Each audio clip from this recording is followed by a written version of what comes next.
All right, everyone. Welcome back to A Week With myself, Jimmy Duster, and my friend from the West Coast, the Incorrigible Luddite. We're back with a early prog rock, the sort of the inventors of prog rock, I guess you would say. Album battle from 1988 between Iron Maidens, Seventh Son of a Seventh Son, if you can see that there, and Queensryche, Operation Mindcrime. Can you see both those? Oh, yeah. Hopefully you can see those. So we went through a bunch of stuff last week, and we had some technical difficulties. So we're going to try. I have Operation Mindcrime too. So nice. And then we've got, we'll run through these two albums here pretty quickly, and we've got an exciting announcement for next week's show. So we're going to be spending a little time with some music we're not really familiar with, each of us. So something that each of us has recommended to the other. Last week we chose between the two. We had two for each of us had picked out two for the other one to listen to, and I chose one and he chose one out of our two. So stay tuned to the end, and you'll get to see what we'll be on here going on and on about next week. So. But make sure you like and subscribe to our channel, by the way. Happy Independence Day to everybody out there. Got my Independence Day shirt on. Happy July. Yep. Happy 4th of July. So, all right, let's get into it here. What do you say, Mr. Luddite? You want me to start off? Both these albums. This was a tough one for me. A little bit tougher than it was for you. Well, I shouldn't say it was tough to decide which one I liked better, but going into this, I mean, it's probably two of my three favorite metal bands of all time, and probably two of my three favorite metal vocalists of all time, with Bruce Dickinson and Jeff Tate. So for me, and you know, they're both two guitar bands. You know, Queensryche, I think, was heavily influenced by Iron Maiden's earlier stuff that they had done, and you know, put a little different spin on some stuff. But this was a tough one. I was excited for this going into it because of my love for both these bands, and both these are albums I heard, you know, a long time ago, but never really explored of late. So it was nice to get back into these.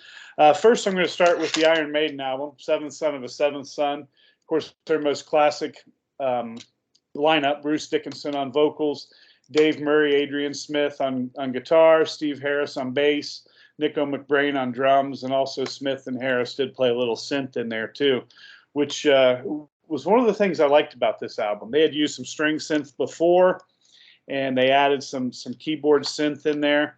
And I really like the addition of a synthesizer on this album for Iron Maiden. This isn't my favorite Iron Maiden album, but it's probably in my top three. Wow. I really like the second side of this album. Actually, starting with About the Evil That Men Do, and then onto the second side with Seventh Son of a Seventh Son, The Prophecy, The Clairvoyant, and Only the Good Die Young, I think are great songs. And side two of this, of course, this is just one side here being a CD, but side two of the album, or side B, whatever you prefer to call it, to me is a perfect album side, and Seventh Son of a Seventh Son. I give this album a solid 8.5 out of 10. The only reason I'll get into Operation Mindcrime here in a minute, and I like that one better of the two. And I think the only thing that kind of separates them for me, I really like the musicianship of Iron Maiden a little bit better than what I do the Queensryche. I think the Queensryche takes an extra step by completing the concept. With both of these being sort of concept albums from 1988, Iron Maiden, to me at least, falls a little short. It wasn't anything new of a concept for them, you know, just a little bit from the Clairvoyant that died, you know, with that song. But the Seventh Son of the Seventh Son story was kind of what started this whole concept, and how the seventh son of a seventh son has superpowers, you know, clairvoyance being one of them.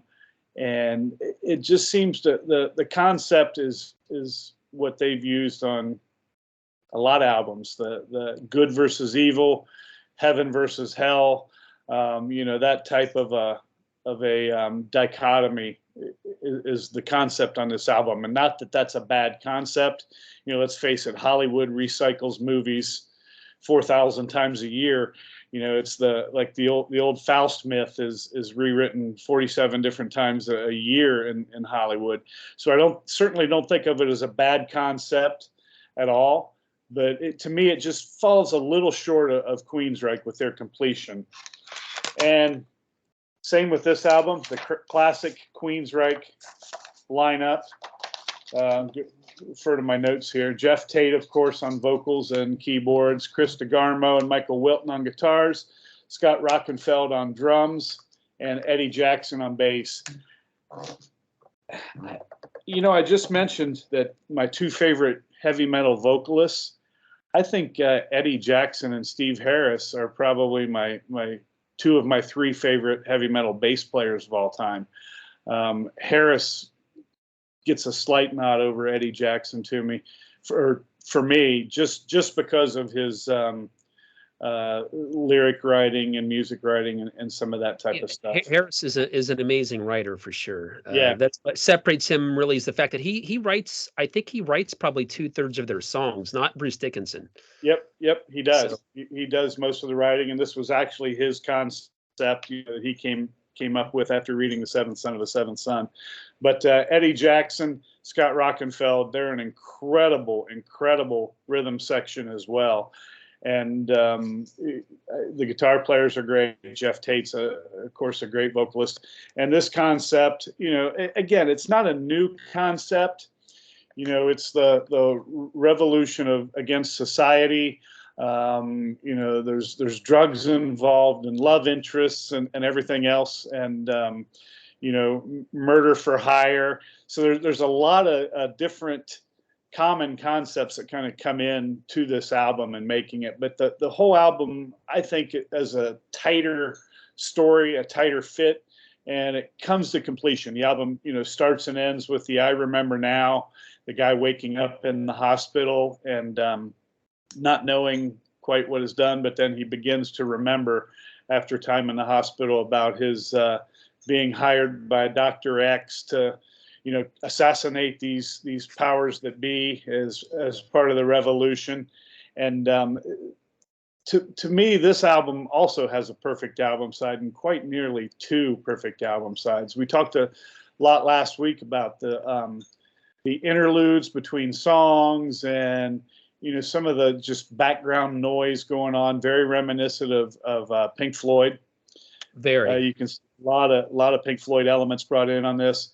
And to me, the both sides are terrific on this album. I give this album a solid 9, maybe 9.5 out of 10.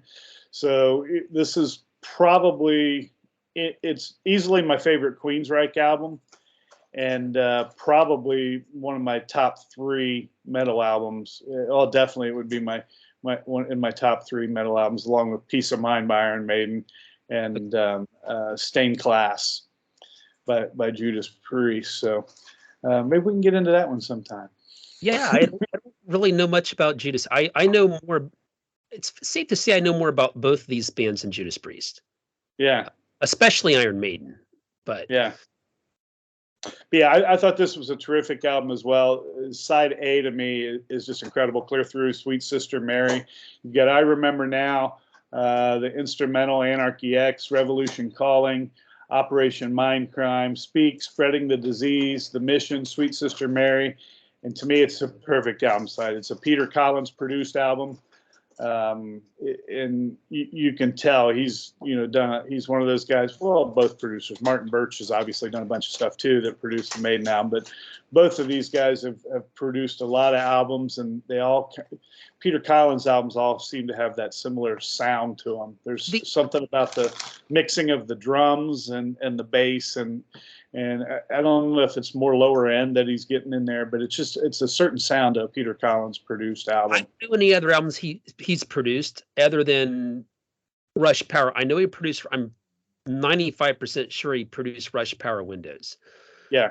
Which obviously is not a metal album, but I think it's a very good album. I don't know what else he's produced. I got in my notes here. Let me see if I can find it. So, but anyway, I rate this album a solid 9.5 out of 10. And I'll tell you what, if you would like to, well, here I got some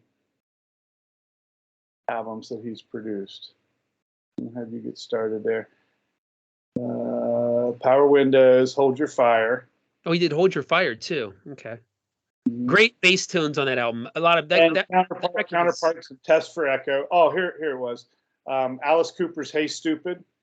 Okay. There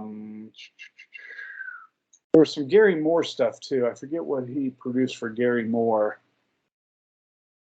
Did some Billy Squier stuff. Billy Squier. Right. Air Supply. Indigo Girls. A wide variety there for sure. A wide variety. Yeah. With Peter Collins there at the production table. So that's my story on these two albums. I give Operation Mindcrime a slight edge over Seventh Son of the Seventh Son. Mr. Luddite, what did you think of these two albums? Okay, well, I'm going to start with the Iron Maiden record. I'm going to preface everything by saying this really wasn't close, and I thought it would be close, but it was not. I'm also going to say that Iron Maiden, going into this, I had heard very little of this record, and I had heard a little more of Operation Mindcrime, but neither one in its entirety. But I certainly know Iron Maiden's catalog better than Queensryche going into this battle. Okay. Seventh Son of a Seventh Son, for me, was honestly, it was a definite step down from Somewhere in Time and a big step down from Power Slave, which is my favorite Iron Maiden album. And I'm going to go and explain why. I understand they introduced the keyboard textures. I don't have a problem with that. I like when bands experiment, and they were trying to do something more progressive. Iron Maiden always had progressive leanings in their earlier records, probably as far back as Peace of Mind, but was especially noticeable in Power Slave with the Rime of the Ancient Mariner, which is probably my favorite metal song of all time, and also a bit on Somewhere in Time. But there's kind of a crystalline sound on this record that the gallop is still there. Mm-hmm. The gallop doesn't go away. You know, the classic Iron Maiden gallop, and it's still, yeah, it's still there, but the songs just are not as memorable for me as they were on the previous records. I think it's a good record. I give it a 7.5 out of 10. I'm talking about Seventh Son of a Seventh Son. It was inspired, as you mentioned, by a novel by Orson Scott Card called The Seventh Son, about a paranormal with mystical gifts. And there's also a bit of an influence from occultist Aleister Crowley on one song. That would be Moonchild. Crowley wrote a book called Moonchild. I have not read it. I've never read any Crowley. I don't want to read any Crowley. I'm scared. Ozzy Osbourne made me scared. All right. I don't want to read any Crowley. The Clairvoyant, and I think you mentioned this last week before the technical difficulties sabotaged the episode, was inspired by the passing of a psychic by the name of Doris Stokes. But let's go into the songs. Mainly it was inspired by the book by Card, Seventh Son. Moonchild starts it out. I'm sorry, good song. Who'd you say wrote the book? Orson Scott Card wrote Seventh Son. Okay. It's called Seventh Son, and that was what gave Steve Harris the idea. Bruce Dickinson got really excited about it. We're going to do a concept record. Let's do this. So they all kind of, there was some other writing on it. There was some other writing on this from Dickinson. Like Dickinson and I think the other guitar player wrote Moonchild. So they probably read Crowley. Many people have read Crowley. But the opening track is Moonchild. Thought it was okay. It's heavy, you know. It's Iron Maiden. It's definitely, you know, it's a heavy track, but not quite. I don't know. Interestingly enough, the opening vocals on that track kind of remind me of David Bowie a little bit, the way Dickinson sings it, just for a split second. And of course, the album ends. Which song? Moonchild. Oh yeah, Moonchild. yeah. The first song on the record. It's kind of Bowie-esque at the very beginning, his vocals, and it Yeah. also is at the very end on the last song, which is like the end of the alleged concept. I thought Moonchild was okay, nothing spectacular. Infinite Dreams is probably the best of the 4 singles from the record. Now, keep in mind, all these songs, these singles, were big hits in the UK. This is the difference in UK listeners and American listeners. Iron Maiden is a huge singles band in the United Kingdom. In the States, they never had a top 40 song. So I think Infinite Dreams was the best of the singles. Again, it's got the classic Maiden galloping style, great harmonized lead guitar parts. It really sounds like the rock band Muse. Might have taken some inspiration from this song on Nights on Sidonia, which you may have heard. Muse obviously not as heavy as Iron Maiden, but they can get heavy at times, and felt like maybe this song had some influence on them on that particular track. Then we come to Can I Play with Madness? Really mediocre. Not really a fan of this song. That was the one that I had heard going in. Kind of poppy for Iron Maiden, honestly, compared to the other songs that I heard, like, you know, Wasted Years and the Aces High and whatnot. Obviously, The Trooper, of course, and songs like that. This is a little on the poppier side. Still a metal song, but just not my favorite Iron Maiden song. The Evil That Men Do, heavier again. Not as poppy as Can I Play with Madness. I thought it was a good track, but not great. Then we move on to, where are we? The title track, which is definitely my favorite song on the record, bar none, and that is Seventh Son of a Seventh Son. This is the longest track on the record. It's the most cinematic track on the record.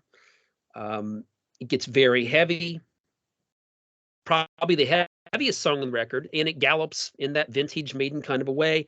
I like the keyboard textures on this track more than on any track on the album for whatever reason. It just works on this particular track for me. A little bit of this reminds me of, and I'm going to say the same thing about a song on the Queensryche record too, but a little bit reminds me of the Italian progressive rock band Goblin, who's a cinematic progressive rock band. They did the Suspiria soundtrack that was covered by Tom York of Radiohead about 3 years ago. But parts of this song kind of have that kind of a cinematic feel. I like that. This is a great song. This is probably one of my 10 favorite Iron Maiden songs of all time. Definitely my favorite song on the record. The Prophecy. We move on. I didn't love Bruce's vocals on this track for whatever reason. I don't, and I believe this was, I think this one was another single in the UK. I didn't like this one as much as Infinite Dreams. I liked it more than Can I Play with Madness, though. The Clairvoyant, the last of the singles, and I thought this one was pretty good. It was okay. It had some really cool time changes. But again, if I'm stacking this up to what they've done previously, it does fall a little bit short for me compared to, you know, other stuff that was out in '88. That, in '88, a lot of stuff that was considered metal wasn't metal at all. Take Winger, for example, you know, something like that, or I don't know, a band like that. Certainly, it's vastly superior to stuff like that. But compared to the earlier Iron Maiden material, not quite as strong for me. The last song is Only the Good Die Young. This was my least favorite song on the record. I thought it was kind of an average closer. I think every song on the record was at least good, except for this song. I thought it was kind of mediocre. I didn't love Bruce's vocals on this track. It kind of ends with that Bowie-esque kind of a thing, like the first track started out with. At least it sounds Bowie-esque to me. This sounded more like a traditional metal song than an Iron Maiden metal song for whatever reason. So overall, I give this record a 7.5 out of 10. Not as strong as Somewhere in Time, which I think is a 9 out of 10. Not as strong as Power Slave, which I think is a 10 out of 10. Not as strong as Peace of Mind, which is probably a 9 out of 10 for me. It's about as good as The Number of the Beast, which I think is a little bit overrated personally. Yeah, I would say it's as good as Number of the Beast, but not as strong as the 3 that preceded it. 7.5 out of 10. The other problem, and you kind of mentioned this already, the concept is really half-baked. It's not fully realized like the Queensryche concept. And with no further ado, I go into the Queensryche album. I would like to salute Dr. Kelly if he's out there. This was a great record. As a matter of fact, this would have to make one of my five favorite records of 1988, without any question. After listening to it, I thought it was fantastic. The singles, which I had heard before, are even better than I remember them. I think Jeff Tate and Bruce Dickinson are equal. They're both incredible vocalists, but I give Tate a pretty big advantage vocally between these albums. His delivery is very theatrical on this record. You do hear that slight, not a large, but a very slight Peter Gabriel influence on this record. With his vocal style, I love that. I think this is much better than the stuff that I've heard on Empire. And I think it's much better than the few songs. I haven't heard a lot, but it's better than the 4 or 5 songs I've heard by Queensryche before this record. The concept is fully realized. It's about a drug addict who becomes disillusioned with society, deals with anarchy, love, religion, hard drug use, radicalism, and a nefarious demagogue, Dr. X. 3 big influences on this record that I take away, and I always kind of like to dissect things. The influence of The Wall is most prominent. It's very, very influenced by The Wall, but it's obviously much, much heavier. I think that's great. Some of the sound effects in the interludes are very much like The Wall, but not identical, but you can feel how it's similar. I think it's great how they did that. I also hear the influence of Marillion and Misplaced Childhood on this record, without any question. And lastly, a little bit of Genesis the Lamb. Those are the 3 records right here, the most influence, along with Iron Maiden themselves. But it's a great record. I give it a 10 out of 10. Okay. It's probably my 4th favorite record of 1988, if I was forced to pick today. Starts out with Remember Now, great scene in the hospital. Goes into Anarchy X, a short metallic rocker. Into Revolution Calling. And this is where it really picks up for me between track 3 and 4.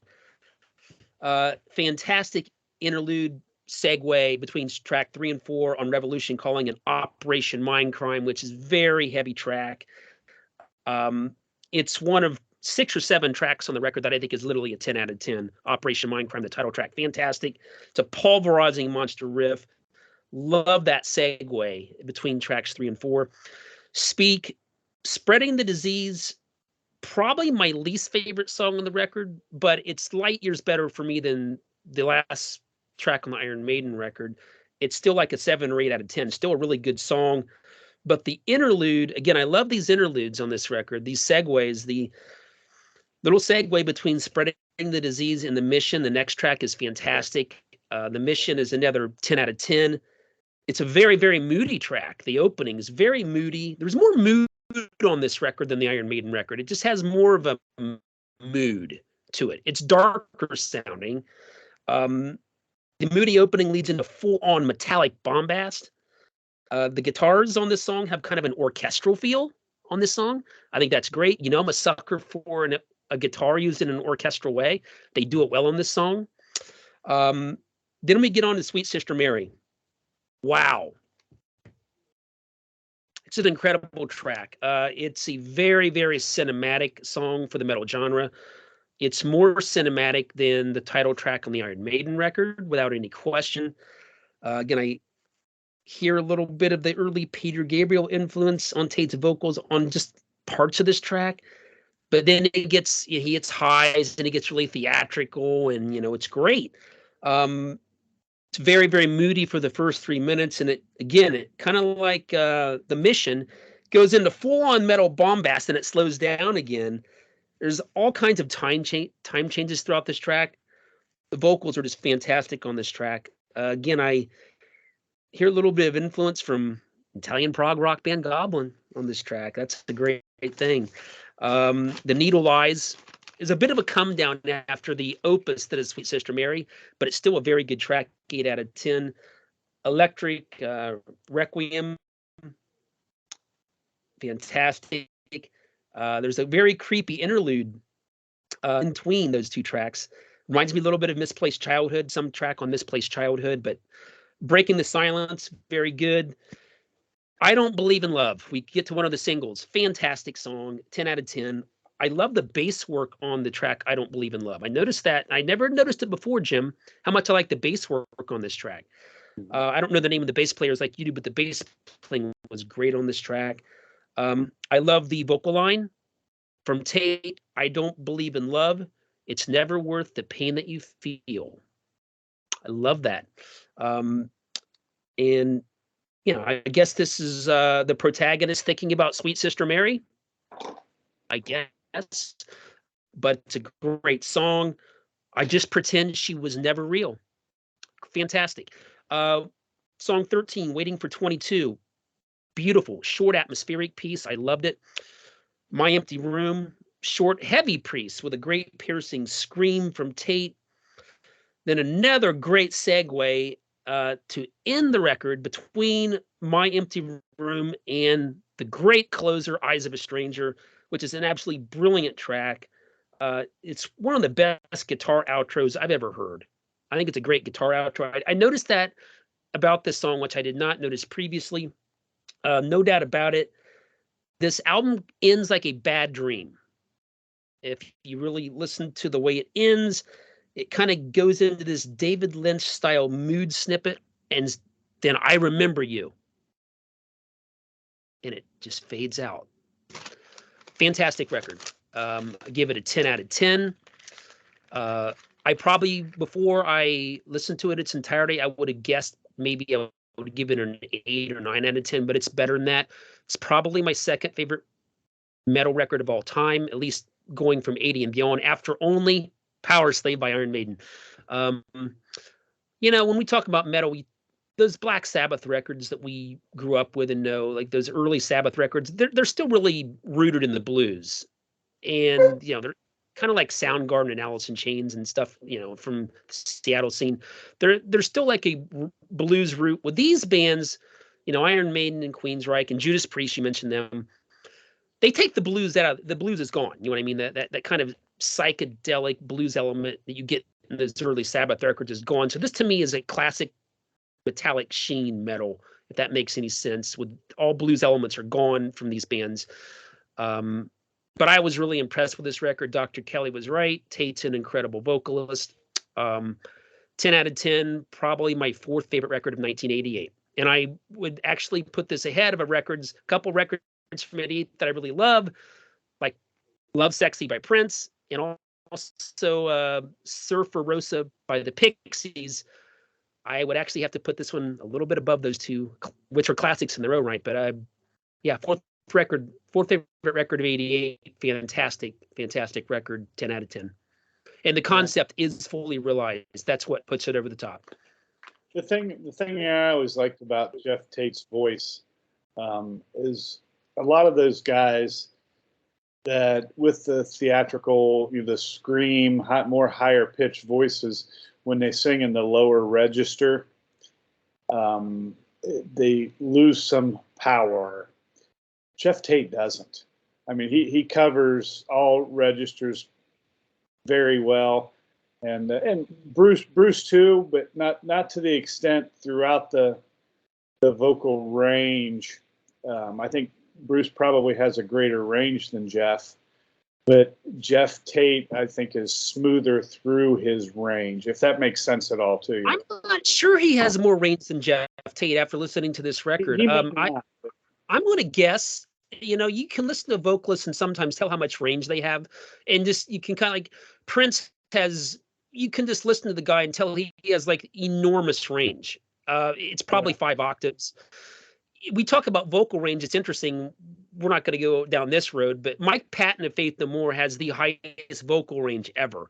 Yeah. But no one's going to call him one of the greatest vocalists of all time. he's a good vocalist and he's really interesting, but he's not. No one's going to say he's one of the greatest vocalists of all time. I don't think so, but he has the biggest vocal range, more so than all these other well-known vocalists. But you listen to Prince and you can tell he has massive vocal range, like more so than any artist that I really love. I hear a lot of range in Tate's voice. I think he's got to be somewhere between 4 and 5 octaves. I think he has, with Dickinson, maybe closer to 4, maybe somewhere between 3 and 4. It's hard to tell. But the vocal range is obviously not a be-all to end-all for how great a vocalist is. But I think Tate has more range than I thought he had, and this record made me think that. But yeah, I think his vocals on this, I always like Silent Lucidity, but it just doesn't have the depth of this one.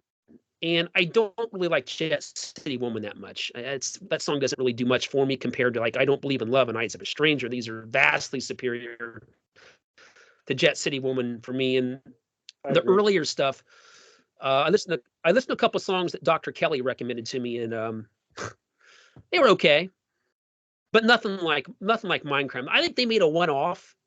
I think they made this one spectacular record. I don't know. I would have to listen to more of their catalog to really, come to a full conclusion on this, but I can't imagine they have anything that comes close to this. Yeah. Have you seen them in concert? No. And I've never seen Iron Maiden either. I saw them. I've seen Maiden twice. Once was in German Village. You're kidding me. Yeah, it was Iron Maiden, Wasp, somebody else. Not a fan of Wasp, by the way, at all. And Dio was the third one. Dio's good. I like me some Dio. This was probably mid to late 90s. So, I mean, they certainly weren't any of those bands that they were in the 80s, but it was still a good show. And I saw them once in the early 80s too. But I saw Queensryche on this tour. I don't remember if it was late 88, early 89 that I saw them. And Dr. Kelly would probably remember this, but they opened for somebody, and I can't for the life of me think who it was. I want to say it was Metallica. Okay. Queensryche was actually the opening act. I heard that they toured this album where they did it beginning to end, and I never got to see that. I'm going to have to scour YouTube, see if I can find it on there somewhere. So look, I like Master Puppets, and I like Ride the Lightning. I liked them a lot more when I was much, much, much, much, much younger. Yeah. But those records are really good records, but they don't, for me, they don't stack up to this one. I agree. They don't. I agree with you. So. But this is all I have by Queensryche, and it's probably all that I'll ever have by Queensryche. I think this is, I don't know any Queensryche collectors. I'm sure they're out there, but I can't imagine. I don't know what this would sound like on vinyl. I don't really like the cover. That's the worst thing about the record, is the cover is kind of, the Iron Maiden has advantage in the cover department. I'll give them that. This cover obviously depicts a revolution of some kind, an uprising, insurgents, angry, and perhaps the protagonist is getting them riled up or whatever. But the cover really isn't that good. The best part about the cover is the yellow and black emblem in the middle, but other than that, it's kind of faded out. I imagine the vinyl looks the same, so it's not a great cover, but the record's a 10 out of 10. I have some Iron Maiden, though, I could show you guys. I actually, I'm not an Iron Maiden collector, but I have a couple Iron Maiden records, though. If you guys want to see them. Sure. All right. I have a few Iron Maiden records, and a 12. Not much. I mean, I'm not an Iron Maiden collector or anything, but a while back when I started to collect a few things. This is back in 2015. I saw some Iron Maiden at really good prices, and I figured that I love one thing about Iron Maiden is they have a great aesthetic, and the Eddie thing, it's fantastic. It's just a fantastic aesthetic. Obviously, their music is great too. They just ran into a juggernaut in Operation Mindcrime today. But let's go over some of the other stuff that I have. I have Somewhere in Time, which I think is a 9 out of 10.